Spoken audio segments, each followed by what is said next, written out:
Саламатсыздарбы, урматтуу көрөрмандар. Бүгүн биздин подкастыбыздын коногу Азамат Макамбаев, кесиби боюнча уролог-андролог. Саламатсызбы, кош келипсиз. Саламатсыз Бермек. Рахмат сиздерди бизди чакырганыңызга. Аябай көрүп жүрөбүз. Сонун жакшы долбоор бул. Иштериңизге ийгилик. Мен ойлойм, бүгүнкү подкастыбыз аябай кызыктуу болот. Себеби сиздин блогуңузду көрүп жатып, мындай ачык темаларды эч кайсы мындай аз дарыгерлер көтөргөндүктөн сизди кызыктуу маек болот деп чакырдым. Дагы бир жолу рахмат сизге. Азамат, өзүңүз жөнүндө кененирээк биздин көрөрмандарга айтып кетсеңиз. Мен Азамат Макамбаев. Бул жакта жеке менчик Док университеттик клиника дегенде иштейбиз. Азыркы учурда мен Европалык урологдордун ассоциациясынын мүчөсүмүн. Анан кийин Европалык сексуалдык медицина коомунун мүчөсү боломун. Анан кийин жакынкы арада мен агайым белгилүү Нурбек Монолов менен бирге түптөгөн Борбор Азиялык сексуалдык медицина коомунун секретарымын. Биздин Нурбек Монолов ал жакта президент болуп түптөгөнбүз. Ошол өзүм урологмун, андрологмун. Менин спецификациям бул эркектердин жыныстык жашоосу, эркектердин жыныстык проблемалары жана тукумсуздук. Азыр сиз айтып жаткан ассоциация боюнча мен оюмча дагы кененирээк токтолобуз. Азамат, ушул урология тармагын сиз кантип тандап калдыңыз? Айтып кетсеңиз. Урология тармагын мен окуп жүргөндө эле жактырганмын. Урология тармагында биз мындай урологдордун арасында кичине тамаша бар. Университетте эң жаман окугандар урологдор болот деп, же травматологдор болот деген мындай кичине тамашабыз бар, албетте. Бирок ошондо окуп жүргөндө эле жаккан мага. Урология, айта кетсем, бул негизи урология деген эркектердин анан аялдардын деле заара чыгуучу органдарын дарыла, бирок эркектердин жыныстык мүчөсү да кошулуп кеткен ал жакта. Анын кичинекей бир тармагы, урологиядан бөлүнүп чыккан тармагы бул андрология деп коет. Азыр мен ушул иштеп жүргөнүм, кызыгып жүргөнүм, чукуп жүргөнүм бул ушул андрология тармагында көбүрөөк болуп атат да. Ошо андрология тармагын дагы кененирээк бир аз. Ооба, андрология тармагы деген бул мындай историяны алсак, андрос деген бул эски грек тилинен келген, эркек деген сөздөн келет. Ошон үчүн жалаң гана эркектин проблемалары. Бунун ичинде эркектин жыныстык алсыздык проблемалары, эркектин жумурткадагы проблемалары, гормоналдык бузуку проблемалары, эркектин тукумсуздугу, аябай чоң тармак, чоң мындай. Анан кийин чоң болгону менен 100% жакшы изилденбеген тармак болгондуктан андрология деген тандап азыр ошону биз мындай Кыргызстандын ичинде өнүктүрүп аракетинде жүрөбүз, өнүктүрүү аракетинде. Ошол урология тармагына келгениңиз, анан канча жыл болду тажрыйбаңыз? Андан кийин ошол урология тармагында иштеп жаткандан бери биздин Кыргызстанда же Борбор Азиядабы кандай эң көйгөйлүү маселелер бар экенин айтып кетсеңиз. Урология тармагына келгениме 2014-төн бери 10 жылдык мен стажым бар экен, 10 жылдык стаж. Эми албетте урология деген бул биздин Борбор Азияда, анан кийин айрыкча биздин Кыргызстаныбызда көйгөй көп. Мисалы белгилей кетсем, сиздер билесиңер, заара таштар оорусу, бөйрөк таштары. Биздин Кыргызстан, айрыкча Кыргызстаныбыздын түштүк жагы бул эндемический зона деп коет. Аябай көп жайылган. Эми анын немелери көп, себептери көп. Ал суудан баштап, тамак ашыбыздан, климаттан бүт эми бар, бирок ушул өзгөчөлүгү урологиянын биз жакта таштар көп. Экинчи жагы, Кыргызстанда жаман нерсе бул эми. Бирок жыныстык жол менен жугуучу инфекциялар аябай көп, аябай жайылган, маалымат аз элде. Ошол көп, ошону көп байкаймын.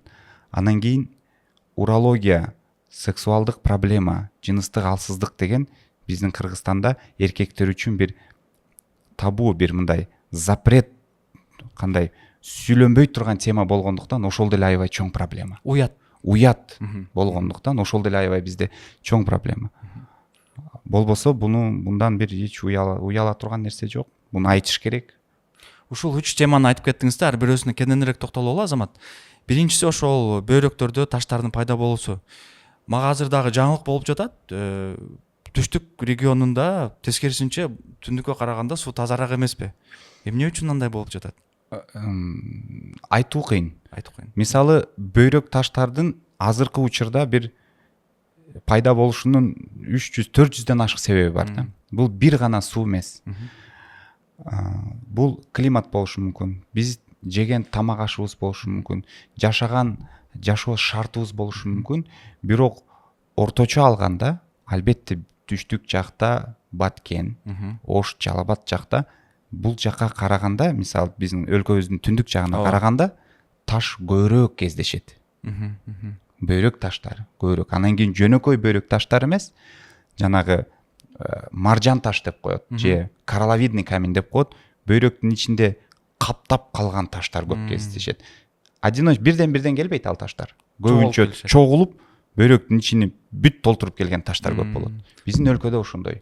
Жана сиз Instagram баракчаларында бул бөйрөктүн ташы деп көрсөтүп калганда чогулган чоң таштар ошолор турбайбы? Ооба. Ошол. Бөйрөк таштар бизде Кыргызстанда, бирок Кудайга шүгүр азыр өлкөбүздө бөйрөк таштарды заманбап ыкма менен дарылоо немелер бар бизде. Технология жетиштүү. Мисалы мен мындай айта алам, коркпой, биздин Кыргызстаныбызда дүйнөлүк деңгээлде гана, дүйнөлүк стандарт боюнча жасалчу операциялар бизде деле жасалат Кыргызстаныбызда. Айрыкча бөйрөк таштар боюнча биз артта эмеспиз деп айтам. Кээ бирки жакта алдыраак да жүрө алабыз биз ал тууралуу. Ошон үчүн бөйрөк таш чоң көйгөй, бирок дарылоо жагында көйгөй эмес, буюрса.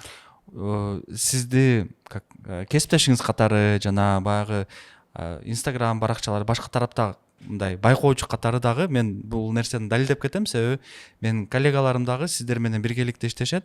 Дайыма мындай ийгиликтүү жасап келесиздер. Бул аябай сыймыктандырат. Анан Азамат, экинчи сиз айтып кеткен маселе боюнча жыныс аркылуу жуккан инфекциялар көбөйүп жатат депчи. Бул эмне себептен болуп жатат? Баягы орусча айтканда вроде бы бардыгыны мындай маалымат берип жатат же баары бир маалымат жок болуп атабы? Жетишсиз болуп атабы? Кандай маселе? Эрмек жакшы суроо. Бирок маалымат жок болгондуктан болуп атат.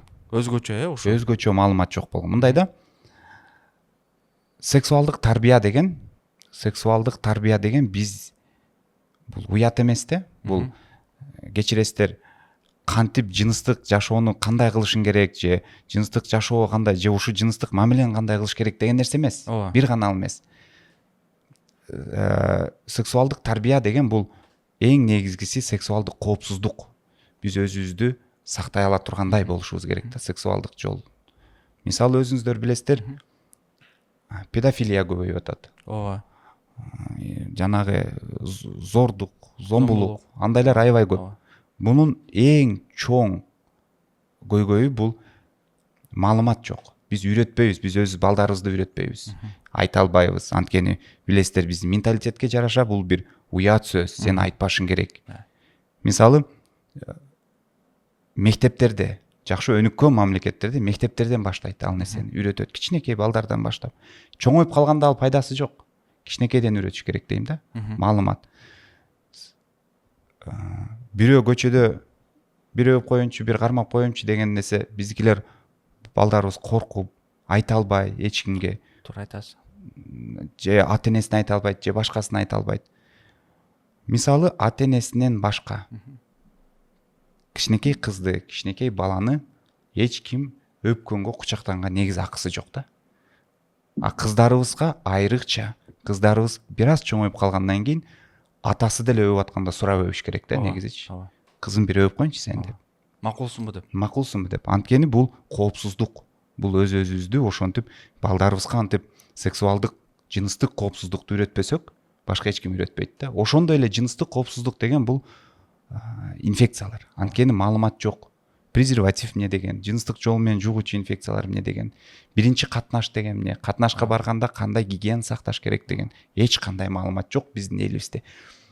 Бар. Жетиштүү деңгээлде эмес да.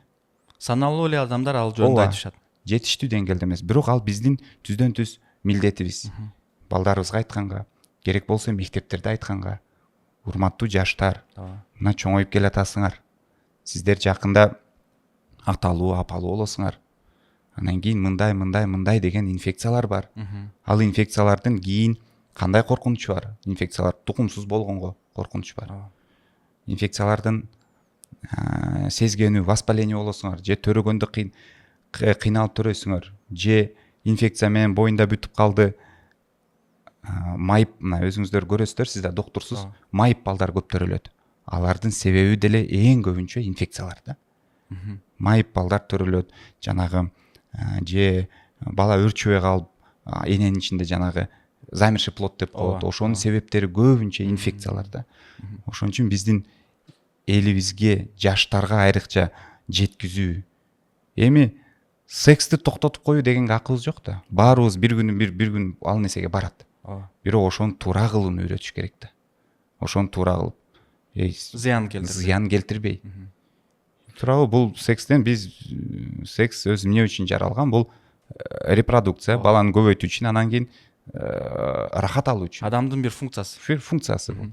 Аны ошону туура кандай кыласың? Балдарыңа түшүндүрүп, кичине жашы жетип калган учурда, ай балам, презерватив колдон, тияка барба, бияка барба деген бул ошол. Ошон үчүн бул тема биздин коомубузда, үй бүлөдө, мектепте эч уяттуу болбош керек да. Ошондо маалымат жетет, ошондо жок болуп кетпейт, бирок азаят. Ошон үчүн бизде жыныстык жол менен жугуучу инфекциялар өтө жайылган. Ушул боюнча мындай суроо пайда болуп жатат.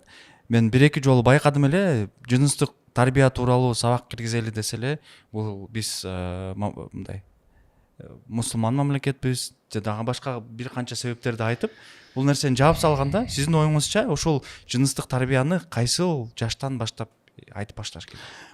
Мындай да, жыныстык тарбия анан жыныстык коопсуздук деген бар да. Жыныстык коопсуздукту керек болсо садиктен баштап айтыш керек да. Бирок туура программа кылып. Же садиктен баштап, же кичинекей класстардан баштап коопсуздук деген нерсе бар.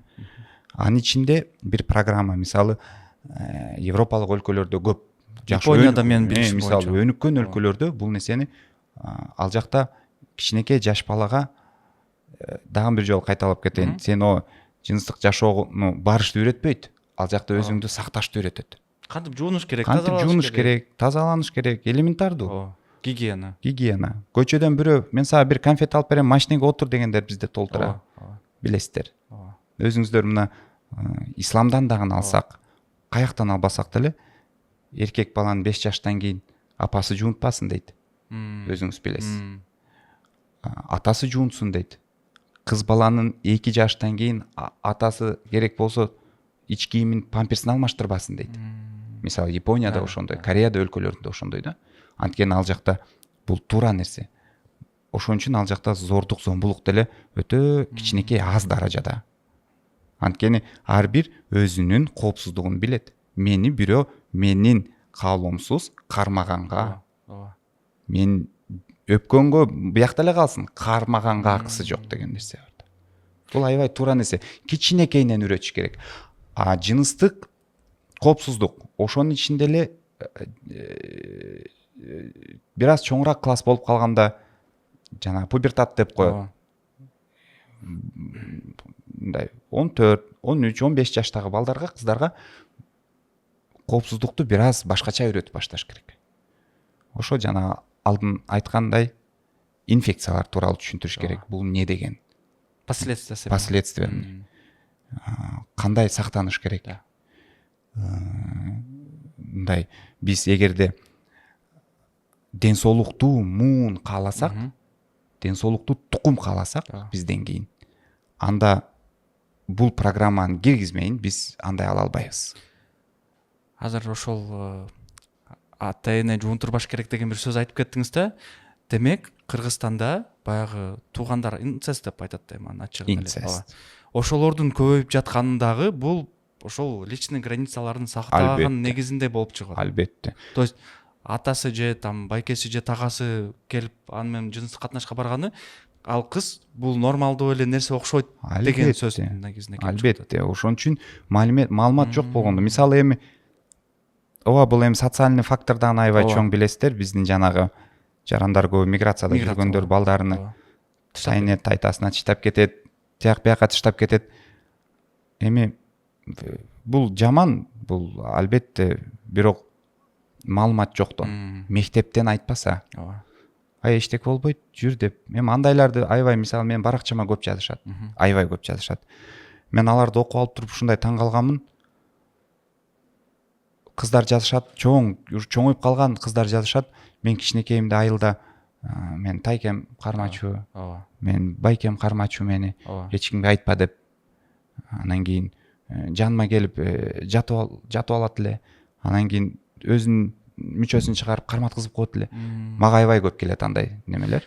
Бунун себеби, кечиресиз сөзүңүздү бөлүп койдум. Ошол миграцияда ата-энеси жүрүп, булар мындай защитасыз калган адамдар, Албетте. Эми ооба, миграция бул деле аргасыз. Ооба, аргасыз да. Аргасыз, бирок макул ата-эне айта албаса, бирок ал программа мектепте айтылыш керек да. Мектептерде программа болуш керек. Мисалы, ачык сааттар болот, класстык сааттар болот. Ошол жактарда айтылыш керек да. Силерди бирөө кармаганга акысы жок. Ооба. Силерди биринчи иретте ата-энеси. Албетте. Ошондой. Бул деген ошон үчүн бизде жанагы жыныстык коопсуздук деген биздин жаштарыбызда аябай аз. Жыныстык маалымат, сексуальный информация деген бар. Бул биздин жаштарыбызда аз. Ошон үчүн урматтуу ата-энелерге мен ар дайым кайрылам. Аны сүйлөш эч уят эмес. Сиздер айтпасаңыздар интернеттен билип алышат. Кандай гана нерселер көрүп, интернет аз барды жайылган көрүшкөн.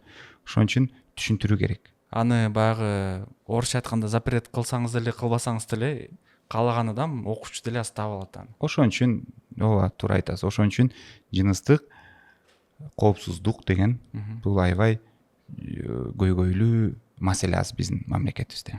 Ушул жерде эле Азамат үй бүлөлүк пландоону кошуп айтып кеттиңиз. Мен көп байкап калам. Ошо Instagram баракчамда деле үй бүлөнү пландоо үчүн ушундай анализдерди тапшырыңыз дегенде эле кыздар айтып калат да комментариядечи. Кантип мен эркекке анализ тапшыр деп айтам, ал мага үйлөнбөй коет депчи. Ошол нерсеге кандай көз карайсыз? Анализ тапшырыш керекпи же баягы кыздар уялгандан сурабай койсо эле бул нерсе болуп өтүп кетет деген деле маани болуп калды? Биздин саламаттык сактоо жактан, министерство саламаттык сактоо министрлигинен программа бар, үй бүлө пландаштыруу деген. Бул чоң закон да, программа. Мен ар дайым чакырам, өзүмдө баракчамда бөлүшөм, тааныштарыма айтам, ийнелериме, карындаштарыма айтам. Үй бүлө пландаштыруудан алдын кыз дагы, бала дагы чекап өтүп, текшерилип, инфекцияларга тапшырып, анан кийин үй бүлө пландаштыргыла деп айтам да. Бул сөзсүз өтүш керек. Эгерде бир көйгөй бар болсо, ичинде бир инфекциялар бар, башка болсо, дарыланып туруп, анан кийин жыныстык жашоого баргыла дейт да. Мен ар дайым ошентем. Мисалы, дагы бир запретный тема. Бизде көп билесиздер, жана айтсаң, ой, мен дагы кыздыгым бар, мен эч жака барбаганмын, мен кандай инфекция болсун менде депчи. Мисалы, андайлар көп билесиздер да. Көп жактан кыздар ал нерсени айтпай жүрүп дагы балким ошонон коркушабы. Эми же коркутуп коюшканбы, кандай, мен эми айта албайм ал так нерсени. Бирок чында келсек, кыз болобу, кыз эмес болобу, же эркектин сексуалдык опыту барбы, жокпу, баары бир тапшырылыш керек. Анткени жыныстык жол менен гана жугуучу инфекциялар эмес, башка контакт, бытовой жак менен да жугуп кетиши мүмкүн. Баняга бара койдуң, туура эмес жака отура койдуң, маникюр, педикюр и так далее там потом. Көп жактан жугушу мүмкүн да ал нерселер. ВИЧ, гепатит, вот, ошол эле нерсе. Вот жаштар бизди азыр көрүп жаткандар, топ 3 анализди айтсаңыз, кайсы анализди жок дегенде эркек киши жана аял киши тапшырып, андан кийин гана үй бүлө пландоо тармагына өтсө. Ар бир уролог жана гинеколог ал нерсени билет. Бир анализ бар, комплекс деген. Мисалы, эркектер үчүн андрофлор деген анализ бар, аялдар үчүн фемофлор деген анализ бар. Бул жыныстык жол инфекциялары. Анан кийин гепатитти тапшыргыла дейм, сөзсүз. гепатит Б, С билесиздер, Ооба. толуп тура бизде. РВ бул сифилис. Сифилисти тапшыргыла. Албетте жанагы берки жаман ВИЧ, СПИД деген эми ал жеке тандоо, мен аларды тапшыргыла деп айта албаймын. Ал биздин жана мыйзам жагынан адам өзү кааламайынча сен тапшырта албайсың деген бар. Ошон үчүн ал нерсени жөн маалымат берип коем. Сунуштап коем. Маалымат берем, чечим албетте өздөрү. Бирок жыныстык жол менен инфекциялар, гепатит бул 100% тапшырылыш керек деп мен ар дайым айтам. Үй бүлө куруудан алдын. Себеби бул жерде дагы сиз көп байкап калсаңыз керек, Азамат мырза. Эгер ошо эркекте ВИЧ же гепатиттер болуп калса, кыз баягы эйфория деп го, күйөөгө чыгып, анан ошол нерсени жуктуруп алгандан кийин бунун арты кандай болот? Ошол ооруларды жуктуруп алгандан кийин. Эми гепатиттер билесиздер, азыр мындай биздин медицинабыздын немеси, мүмкүнчүлүгү гепатитти дарылоого жакшы эле немелерибиз бар, дарыларыбыз бар, биздин мүмкүнчүлүк жетиштүү. Ооба. Бирок эми мындай да, бирөөнү жуктуруп жүргөндөн көрү, андан көрү алдын ала жыныстык опыт боло электе бири-бириңиздерге ал нерсени бере электе тапшырып койсоңор жакшы да.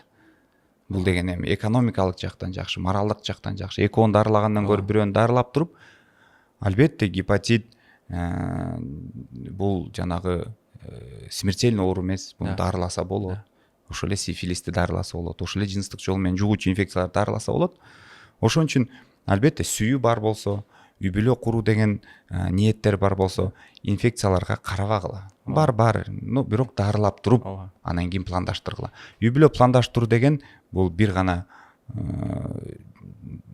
сексуалдык опыт эмес, бул бир гана жатуу эмес, бул бала пландаштыруу.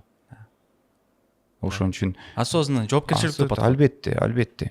Ошон үчүн ден соолуктуу бала кааласаңыздар, ден соолуктуу, анан кийин проблемасыз, көйгөйсүз боюнда бүткүсү келсе, анда инфекцияларды текшерип, анан кийин баргыла дейм мен. Бул жерде менимче үй бүлөлүк мамилеге дагы бул анализдердин тиешеси түздөн түз болот. Себеби мен көп угуп калдым баягы окуяларды. Балада ВИЧ болуп, кызды айтпай жуктуруп алып, анан алар ажырашып кетишет же үй бүлө бузулат, ушундай көп нерселер болот экен да. Ошолордун алдын алуу профилактикасы болуп жатат ошондо. Ооба, эң туура айтам. Анан үчүнчү суроо, баягы 3 маанилүү нерсени белгилеп кетпедиңизби? Бул ошол жыныстык ден соолук тууралуу да сиз айтып кеттиңиз да, баягы ачык эле подкаст болуп атат да бул жердечи, биз эч сыр сактаган нерсебиз жок. Дарыгербиз эректильный дисфункция, анан турбай калат, анан сиз баягы протездер жөнүндө көп айтып кетип атасыз. Ошол жөнүндө айтып кетсеңиз, эмне үчүн сиз бул тармакты дагы алып баратасыз азыр? Жакшы суроо Өрмек, жакшы суроо. Белгилей кетсем, биздин эркектер, кыргыз эркектер айрыкча, биздин менталитет эч качан өзүнүн сексуалдык проблемасыны чыгаргысы келбейт да. Уят. Болбой калды. Намыс. Такыр. Болбой калса деле, проблема болуп атса деле, мен эркекмин депчи. Бул туура эмес да. Бул сексуалдык жашоо деген бул ушундай изилдөөлөр бар, ушунчалык мындай көп далилдер бар. Сексуалдык жашоо орточо жашоо узундугуна түздөн түз, средняя продолжительность жизни дейт, түздөн түз тиешеси бар да. Сексуалдык жашоо, мисалы эректильная дисфункция же жанагы жыныстык алсыздык эркектердин бул жүрөк ооруларын, сахар ооруларын предиктору деп коет. Биринчи сигналы болушу мүмкүн да. Эркекте орто жашта болобу, кандай жашта болбосун, эректилдик дисфункция башталдыбы, сексуалдык проблема башталдыбы, биз эң биринчиден бул кардиоваскулярный системаны ойлошубуз керек. Жүрөк, кан тамыр системаны ойлошубуз керек. Бул деген бир предиктор. Мисалы, эмнеден баштайбыз? Эртеменки стояк барбы? Ооба. Болбойт атат. Ошондой дегенде биз жүрөгүн текшерип башташыбыз керек. Биринчи белгилери ошол болушу мүмкүн да. Холестерин, сахарный диабет, ошол нерселер. Же жүрөк оорулары эректилдик дисфункцияга алып келет же эректилдик дисфункция жүрөк ооруга алып келет. Эректилдик изолированный эректилдик дисфункция жүрөк ооруга кандай алып келет? Бул стресс. Заманбап жашоо. Эркек ал нерсени мойнуна алгысы келбейт да. Проблема башталганда биздин кыргыздардын эркектери эч качан мойнуна албайт. Бизге келет, мага келгенде мага көбүнчө жубайлар айтып берет да. Ооба, эркек эч качан айтпайт. Эркекке мага алып келет. Эмне болуп атасың десем, зыңк баары сонун. Мощный дейт. Эркек чыгып кеткенден кийин аял киши айтып берет мага. Болбой атат депчи.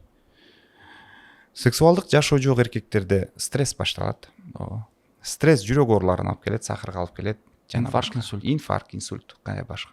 Анткени эркек канчалык көп сексуально активный болсо, ошончолук эркектин жашоосу узундугу ошончолук көп. Маанайы жакшы болот. Маанай, албетте. Маанай жакшы болот. Бир эле өзүнүкү эмес. Үй бүлөнүн маанайы жакшы болот. Баары жакшы, иштери жакшы болот. Мындай да тестостерон деген гормон бар, билесиздер. Ошол суроону айтайын деп аткам, өзүңүз айтып калдыңыз. Биздин тестостерон деген гормонубуз бар. Эркекти эркек кылган гормон да бул. Гормондордун падышасы же падышаларынын гормону деп коет бул нерсени. Орточо мынтип алганда успешный, көп мындай жетишкендиктерге жеткен эркектердин тестостерону ар дайым бийик болот экен да. Жөнөкөй мындай орточо эркектерден карагандачы. Анткени успешный болуш үчүн түздөн түз сексуалдык жашоо өтө маанилүү экен да. Эгерде сен сексуалдык жашооң болбой жатса, анда сен бул жактан бир мындай жакшы көтөрүлөм деген шанстарың аз. Бул эми доказанный нерсе да. Тестостерон бир гана биздин сексуалдык жашообузду контролдобойт. Бул жүрөк, кан тамыр, мээ, сөөк, булчуң күч, настроение, характер бүт биздин тестостерон. А эгерде сексуалдык проблемалар болуп баштаса, сексуалдык жашоо бузулуп атса, анда тестостерон да төмөндөйт, анын артынан бүт проблемалар башталат. Ушул тестостерон боюнча да мен бир изилдөө окудум эле. Акыркы 50 жылдабы, 100 жылдабы тестостерон 33%га төмөндөптүр деп. Ооба, сонун жакшы нерсе айттыңыз. Тестостерон төмөндөдү. Эмне себептен?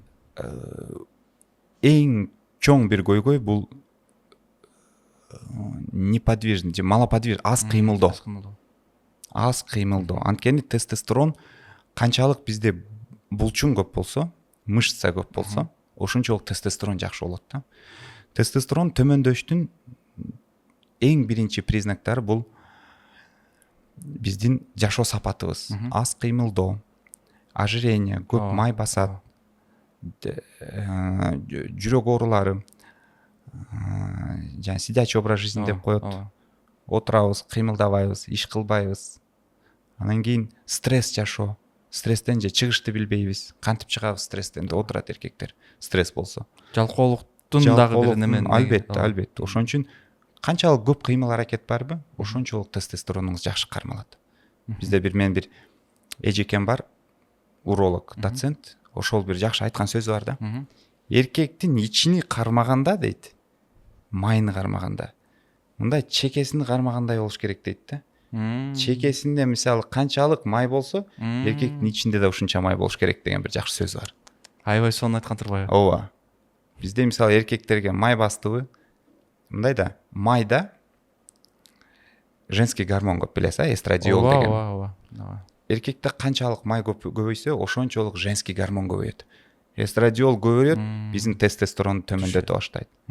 Бул мындай порочный круг да. Тестостерон жүрөктү оорутат, жүрөк оору тестостеронду оорутат да. Ошон үчүн бул нерсе бир уят эмес, Эрмек. Мен ар дайым айтам, сексуалдык проблема бул кадимкидей эле баш ооругандай, жүрөк ооругандай, же бир печень ооругандай эле бир проблема. Бул менен адам жашабаш керек. Да. Муну дарылаш керек. Дарылоо ыкмалары деле көп. Бул уят тема эмес. Дагы бир кызыктуу нерсе бар. Биздин улуттук статистика комитетине карасам, 2023-жылы эркектердин продолжительность, орто жашоо узундугу 63-64 жаш экен да. Аял кишилердики көбүрөөк экен, 69-70 ушундай экен да. Ошол нерсенин түздөн түз бирден бир себеби бул сексуалдык жашоосу да. мисалы эмне үчүн башка өлкөлөрдө бул бийик сандар, Европа өлкөлөрүндө 75-80, анткени ал жакта ошол 75-80ге чейин булар жыныстык жашоо менен жашашат. Жыныстык жашоо менен жашасаң, албетте бул Кудайдан, албетте, бирок эми биз медик болгондуктан биз бул мындай доказательный жактан да көрүшүбүз керек да. Ошон үчүн мен эркектерге айтам, соц баракчаларымда айтам, уят эмес, дарылангыла. Анан кийин бизде жакшы сөз бар. Пенсияга чыктың, 55 өттүң. Болду, возрастта деп коет. Жок, бул возраст эмес. Бияктагын мурдуң возрастта жит сезбей калбайт да. Же кулагың укпай калбайт да. Ооба, кичине түшөт.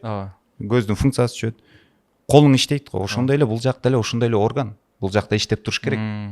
Биз өзүбүз эле вот өчүрүп салат турбайбызбы? Кичине жардам берип кой. Дарылап кой.